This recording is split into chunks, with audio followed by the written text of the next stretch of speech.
sommes de retour pour Rendez-vous Matin avec mon invité ce matin, Christine Marchand. Bonjour.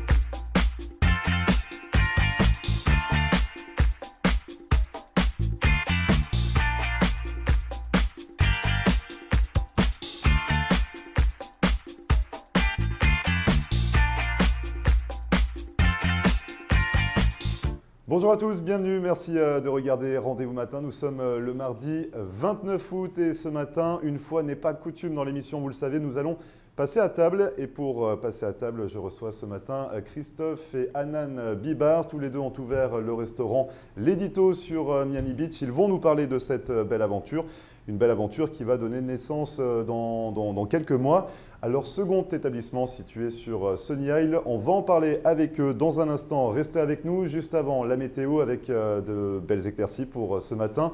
De la pluie attendue dans l'après-midi dans le sud de la Floride. Côté Mercure, il fait actuellement 28 degrés sur Hollywood et on attend 30 degrés au meilleur de la journée, soit 91 degrés Fahrenheit. Bougez pas, on revient juste après ça.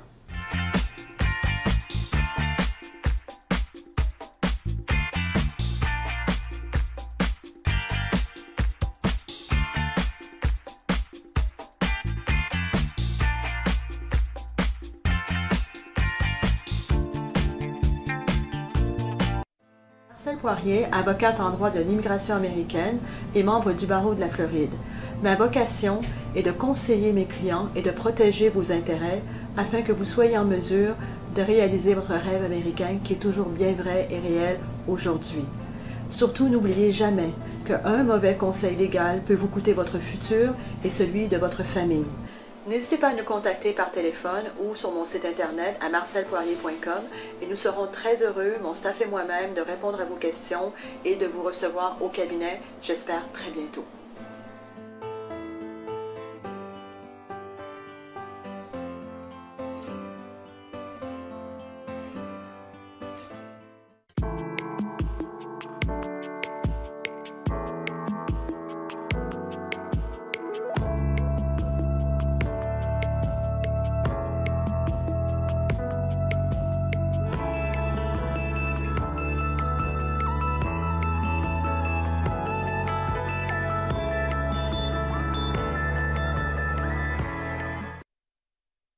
En Floride, le luxueux yacht Lady G vous accompagne dans tous vos événements privés et corporate d'une capacité de 80 personnes à quai, une gastronomie préparée par un chef privé avec une formule dînatoire, d'excellents produits frais, du champagne et des vins français.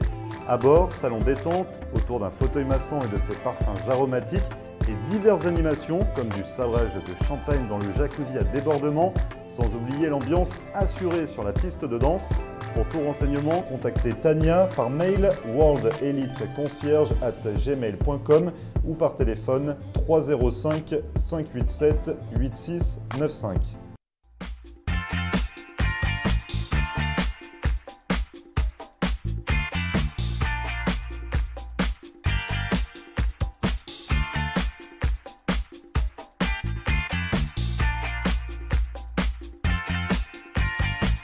Merci à vous de regarder Rendez-vous Matin. Je vous le disais, nous passons à table, une fois n'est pas coutume, dans cette émission. Et ce matin, nous allons parler du restaurant L'Édito avec Christophe et Hanan Bibar. Bonjour à vous deux. Bonjour. Alors, votre restaurant est ouvert depuis 2 ans. Vous êtes installé sur Miami Beach, sur Collins Avenue. On va revenir un petit peu sur le projet de ce restaurant. D'abord, qu'est-ce qui vous a emmené tous les deux aux États-Unis ? À la base, le choix des États-Unis, c'est le mien, parce que je suis parti en vacances plusieurs fois et l'idée première, c'est même celle de mon fils. Et au fur et à mesure des voyages, je me suis aperçu que Miami, c'était plutôt agréable à vivre et surtout que c'était une grosse ville touristique. Donc, qui dit tourisme, dit opportunité pour le business. C'est intéressant, oui. Donc, tous les deux, vous êtes dans le secteur de la restauration. Je regarde Hanan parce que je sais que finalement, non. Mais c'est venu au fil du temps. C'est venu naturellement. Donc finalement, vous n'étiez pas du tout dans la restauration avant de vous lancer ici. J'étais ergothérapeute à la base. J'étais plus dans le milieu médical. Mais c'est vrai que j'ai toujours été quelqu'un d'assez extraverti. J'allais facilement vers les gens. Donc le fait d'avoir ouvert le resto et puis même en arrivant ici à Miami, c'est vrai que je me suis directement dirigée vers la restauration parce que le travail en salle me plaît, aller au contact des gens me plaît, donc c'est pas quelque chose qui me dérange en soi. Parce que vous êtes complémentaires, donc finalement vous faites le service en salle, vous vous occupez de la clientèle, du relationnel. Tout à fait. Et Christophe a une petite expérience en cuisine. Légère expérience en cuisine. Il me semble que ça fait 20 ans. C'est ça à peu près, ouais. Donc un parcours assez riche en France. C'est ça, un parcours en France, voilà, classique, école hôtelière, restaurant gastronomique, même, allant du restaurant gastronomique même à la brasserie. Et puis en 2011, un parcours…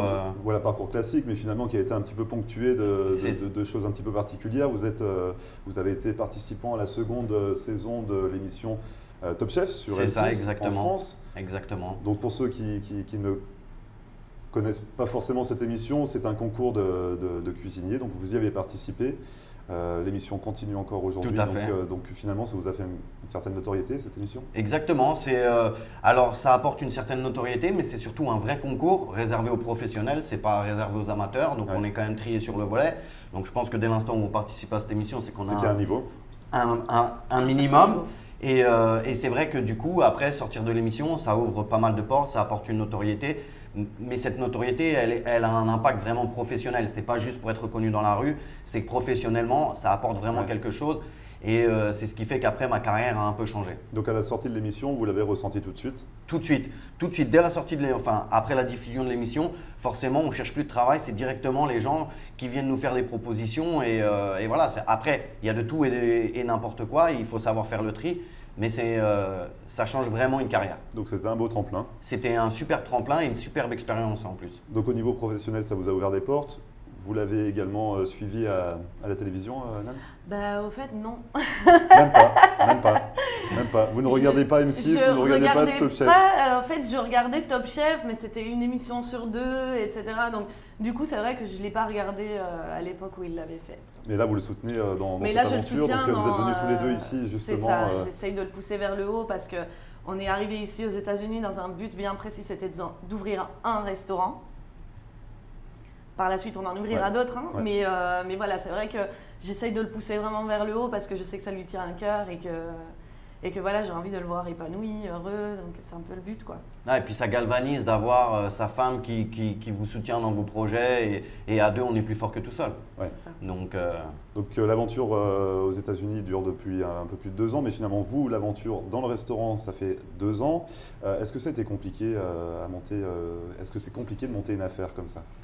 Ça n'a pas été compliqué en fait, d'ouvrir un restaurant et c'est ce qui nous a un peu étonnés. Ah oui? Parce que du coup, en France, c'est prise de tête. Mais ici, aux États-Unis, ça s'est fait vachement vite. Ouais, l'administration l'administration est différente en fait. Ouais, c'est assez archaïque, mais au final, ça va vite. Archaïque. Et ouais, c'est compliqué. C'est compliqué. Ils sont un peu, un peu au ralenti au niveau des démarches. Mais une fois qu'on a compris le système, finalement, c'est pas très compliqué. Et on a rencontré aucune difficulté en fait pour monter son business. Donc tant mieux. Donc je le disais, ça s'appelle l'Édito, votre restaurant. Ça vient d'où ce nom? Ce nom vient en fait à la base, avant de déménager aux États-Unis, j'ai participé à l'élaboration d'un traiteur en France qui s'appelait l'Édito du chef. Et notre projet, qui est toujours en cours après Avoircan, est d'ouvrir donc l'Édito du chef à Miami. Et on a voulu jouer sur le même nom pour avoir finalement l'Édito du chef, traiteur, l'Édito restaurant. Donc le nom vient de là. Donc on parlera des projets un peu plus tard dans l'émission, mais finalement ça fait partie de vos projets d'ouvrir un service de catering ici aux États-Unis. C'est ça. En fait, on voulait l'ouvrir, dans l'idéal, ça aurait été de l'ouvrir avant l'Édito, mais les choses ont fait qu'on a ouvert le resto avant, donc du coup on a voulu vraiment garder l'idée de l'Édito, donc d'où le nom du restaurant pour pouvoir ensuite promouvoir l'Édito du chef par la suite. En traiteur. Voilà. Il y a une particularité également à votre établissement, c'est qu'on ne le retrouve pas avec pignon sur rue. Vous n'êtes pas dans une vitrine que l'on peut voir en passant en voiture. C'est ça. Donc ça a été une particularité, ça a été souhaité dans un premier temps? Ça a été un gros challenge parce que ça n'a pas été souhaité, c'est juste qu'on a eu un coup de cœur pour cet endroit-là. Parce que, donc, pour préciser, votre restaurant se trouve dans une résidence. Dans une résidence, à l'intérieur d'un condo. Donc de l'extérieur, c'est difficile de le voir? C'est impossible. C'est impossible, on ne peut pas savoir que le resto est à l'intérieur. C'est pas mal quand même pour ouvrir un commerce de se mettre dans un endroit où on ne voit pas de l'extérieur. Bah, ça a été un gros challenge dès le départ. On aime ça, au fait. Et c'est vrai que du coup, ce concert, c'est vrai que c'est assez particulier. Bon, mais particulier, bien sûr, parce que ce sont on a un concept qui justement fait notre force. Mais on a eu de la chance, on a beaucoup travaillé au bouche à oreille. Mais ça a été un challenge souhaité, c'est ça? Enfin, dès le début, vous... Au final, on le savait, voilà. Et on a voulu relever justement ce challenge-là. Ouais. Et finalement, au début, ça s'est passé comment? Parce que pour construire une clientèle, quand on... Alors, vous étiez connu en France, mais la clientèle américaine ne regarde, regarde leur Top Chef à eux. Tout à fait. Mais donc finalement, la notoriété était au niveau du cercle, on va dire, de la communauté francophone. Donc on construit comment une clientèle? C'est dans un condominium, comme ça, quand on est un petit peu reculé, qu'il n'y a pas de passage. Parce que j'ai l'impression déjà c'est compliqué avec du passage, mais sans passage, vous en êtes sorti comment? C'est ça. Mais c'est vrai que la notoriété ici aux États-Unis, la notoriété que tu as en France, n'a aucun impact ici aux États-Unis, il faut le savoir. Donc vous êtes reparti à zéro en fait. Voilà, ici on est reparti de zéro. Après, la communauté française, ça a un petit impact forcément parce que certaines personnes ont vu les émissions, etc. Mais d'ici aux États-Unis, on est vraiment parti de zéro. Et l'avantage, justement, pour revenir du fait qu'on soit localisé à l'intérieur d'un condominium, c'est qu'on a déjà un pourcentage de clientèle. Donc à la base, votre clientèle était celle du condo. Celle du condo. Exactement, voilà. Les résidents. Exactement. D'accord, donc c'est parti de là, et puis forcément, après, quand c'est bon, quand le service est de qualité, on va dire, voilà, la clientèle suit. C'est ça. C'est ça. Et puis l'avantage, c'est comme on est caché, les gens aiment aussi avoir quelque chose d'un peu secret. Oui. C'est-à-dire que, je connais une adresse, mais tu ne peux pas trouver dans la rue. Et c'est vrai qu'on entend au fur et à mesure que les gens aiment ça. Et ça fait parler. Ça fait parler. Exactement, ça fait parler. Donc c'est sûr que le départ est plus long qu'un restaurant qui a pignon sur rue. Mais au final, voilà, une fois qu'on travaille notre réputation, après, le résultat, il est là. C'est que maintenant, les week-ends, on est plein et que… Vous êtes plein. Je l'ai annoncé tout à l'heure, vous allez ouvrir un second établissement. Tout à fait. Donc vous restez avec nous, on revient juste après la publicité. On parlera également des plats que vous préparez, des difficultés que vous pourrez rencontrer justement à préparer ces plats. On en parle dans un instant. Vous restez avec nous? Tout à fait. Et vous ne bougez pas, on revient juste après ça.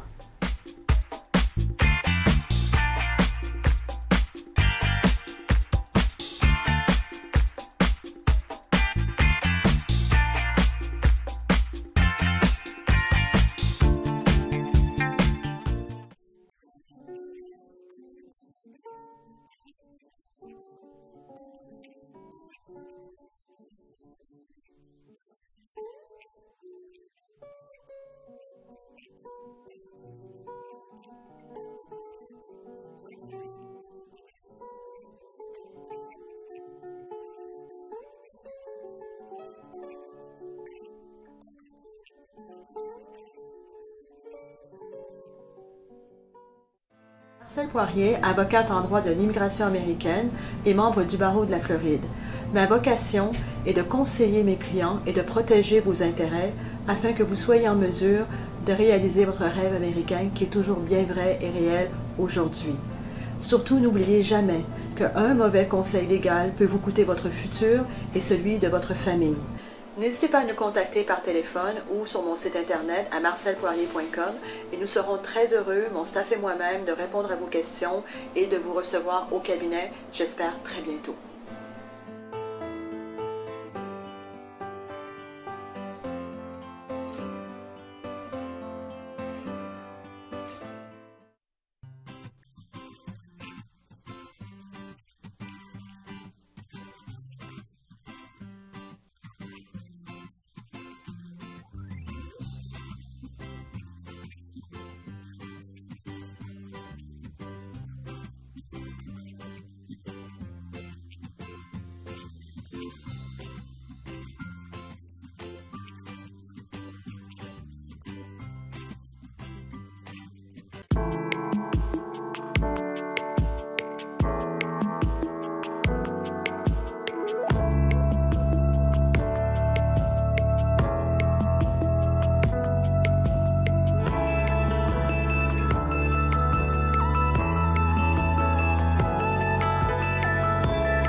Et merci à vous de regarder Rendez-vous Matin. Nous sommes toujours en compagnie de Christophe et de Hanan Bibar qui sont propriétaires du restaurant L'Édito sur Miami Beach. On a parlé un petit peu donc, de cette aventure, d'où est venue l'idée. On va rentrer dans le vif du sujet. Maintenant, on va savoir qu'est-ce qu'on mange. Les assiettes. Parce qu'il y a un moment, voilà, on a parlé un petit peu de votre aventure, mais on veut savoir ce qu'on peut manger à L'Édito.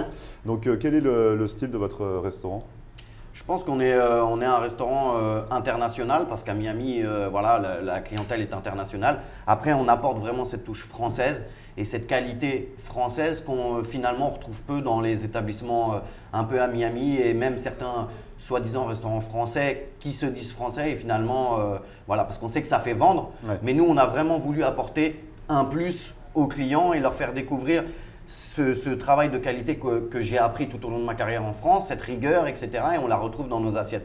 Donc on peut aller très bien du bœuf bourguignon, classique mais revisité, à, je sais pas, un saumon façon asiatique. Voilà, c'est vraiment international en fait. Ce n'est pas que des recettes à la française. Non. Quand vous parlez de revisiter, finalement, c'est qu'on doit s'adapter un petit peu au marché américain ou au palais américain plutôt ?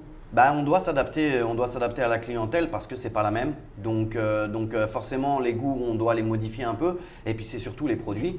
Les produits, on ne trouve pas les mêmes. Alors on a quelques fournisseurs par lesquels on peut importer des produits français, mais forcément ça coûte très cher. Donc, et puis le but pour un restaurant, c'est de travailler les produits locaux, de les cuisiner et de les vendre. Et c'est là où on gagne de l'argent. Donc ça a été aussi un challenge pour moi professionnellement de travailler de nouveaux produits. Parce que finalement, vous le dites, pour faire une recette par exemple de bœuf bourguignon, tout simplement avec un morceau de bœuf, des carottes, il faut d'autres ingrédients ou les carottes ne sont pas les mêmes quand vous dites que c'est compliqué de trouver les produits en fait sur place? Alors en fait, on a adapté les recettes avec les produits locaux et on a essayé de développer justement des recettes avec ces produits-là. Parce que le bœuf bourguignon, bon, on trouve des carottes ici, il ne faut pas non plus dire qu'on est au fin fond. Ah bon, il n'y a pas de carottes? mais ouais, et puis finalement, c'est les détails, les finitions, les sauces, etc.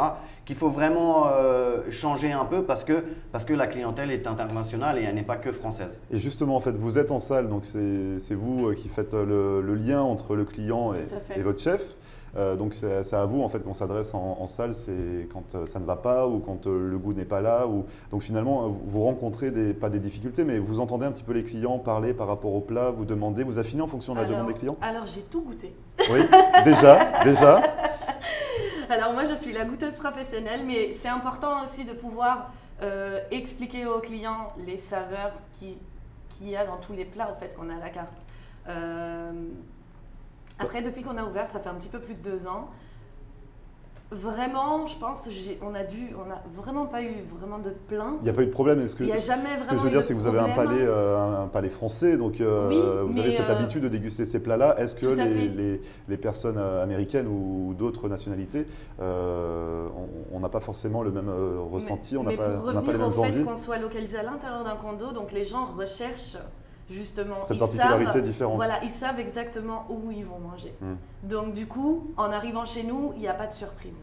Donc ils savent que, ah bah tiens, j'ai vu un bœuf bourguignon à la carte, ils savent qu'ils vont manger un bœuf bourguignon. Ouais. Ils ne vont pas aller chercher un produit sucré. Voilà, non, ils viennent découvrir ça. Ils viennent découvrir ce qu'on offre aux clients et voir un petit peu ce qu'on a sur la carte. Et puis visuellement aussi, c'est complètement différent parce que le bœuf bourguignon qu'on offre au resto n'est pas du tout un bœuf bourguignon classique. Donc c'est-à-dire qu'il est déstructuré.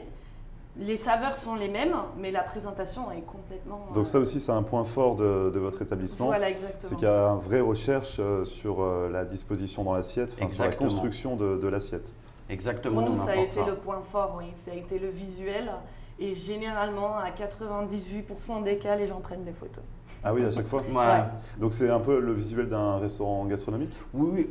On n'est pas gastronomique, mais on a essayé d'apporter cette touche-là de travail dans l'assiette parce qu'on mange avec le goût, mais aussi avec les yeux en premier, et c'est important, je trouve.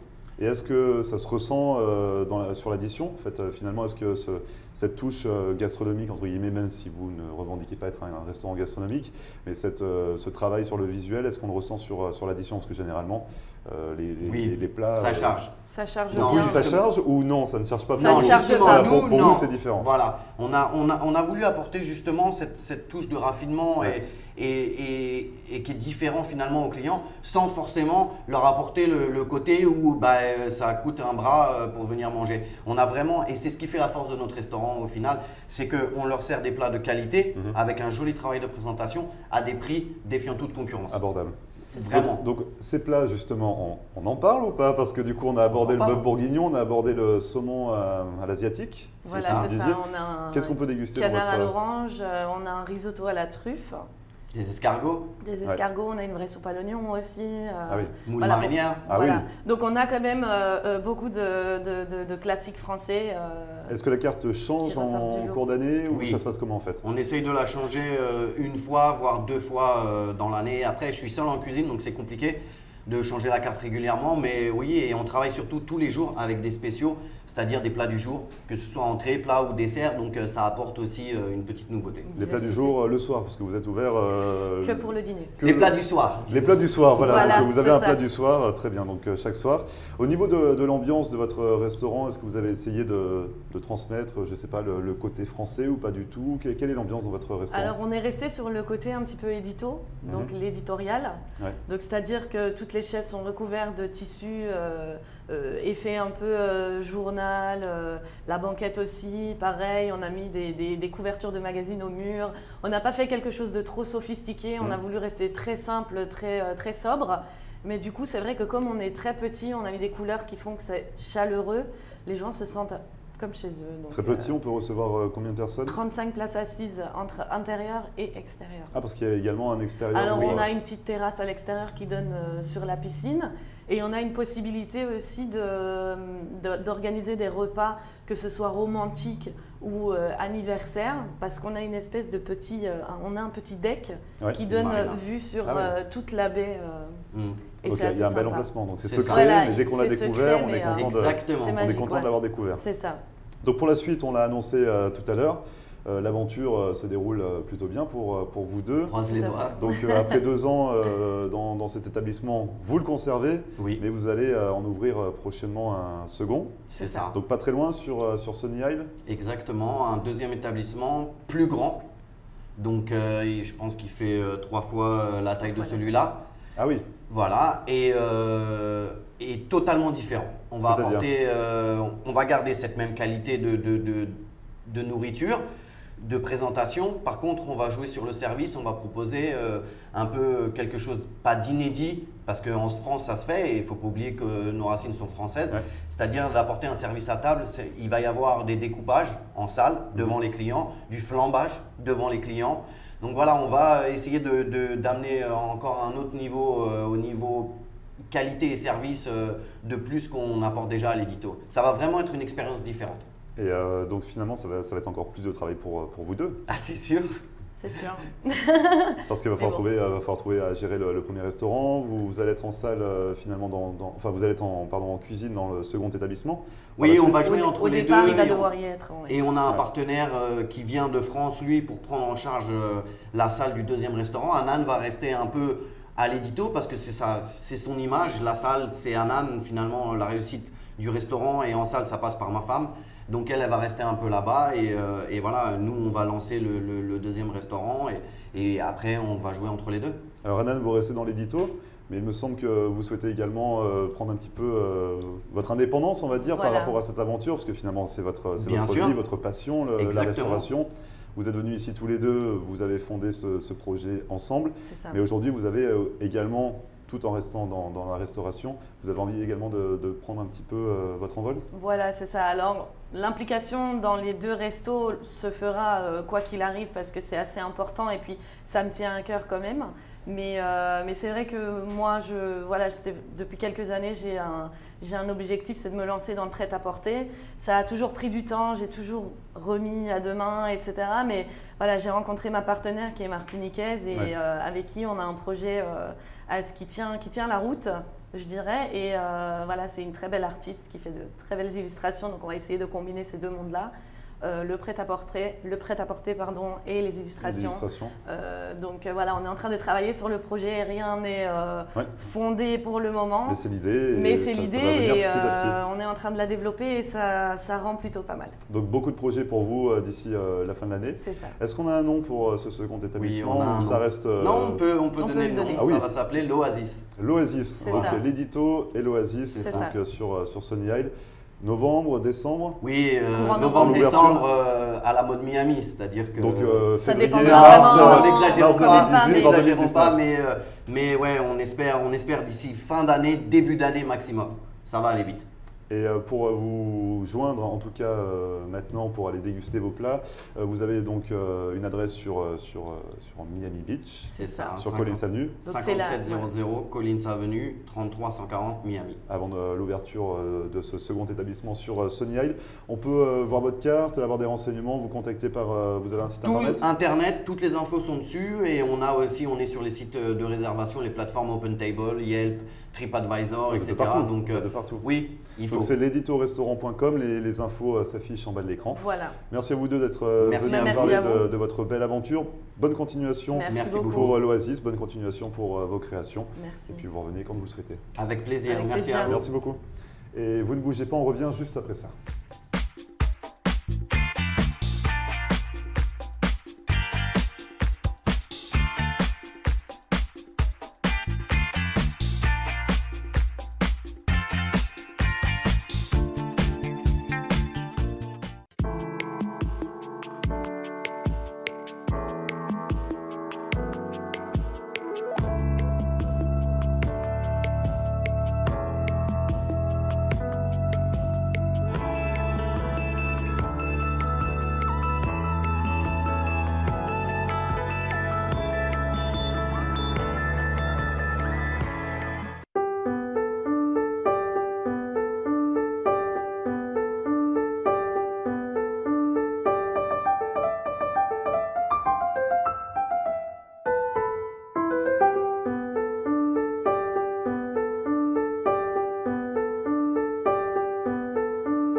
Et merci à vous d'avoir suivi Rendez-vous Matin. C'est fini pour aujourd'hui. Vous le savez, cette émission est à retrouver en podcast comme à chaque fois sur notre page Facebook floride.tv. Et puis commencez à prendre note dans vos agendas.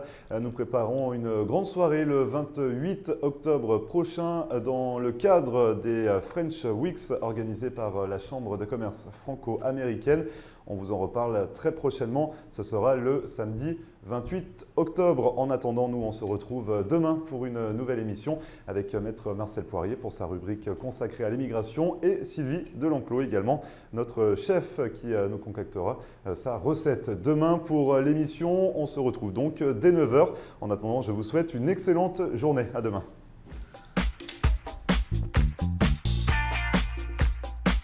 Et voilà, nous sommes de retour pour Rendez-vous Matin avec mon invité ce matin, Christophe.